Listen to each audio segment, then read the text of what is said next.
today's video, short, if you have a lake, you'll probably see a spillway to control the water levels, and you can see at this lake that the water level is low all the way around, and we've had rain, but I believe, not knowing for a fact, it's down because there's construction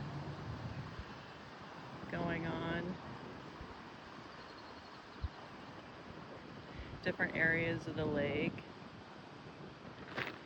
And there's another area, and there's even materials over here.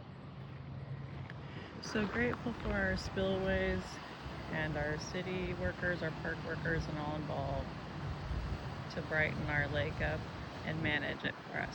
Thank you.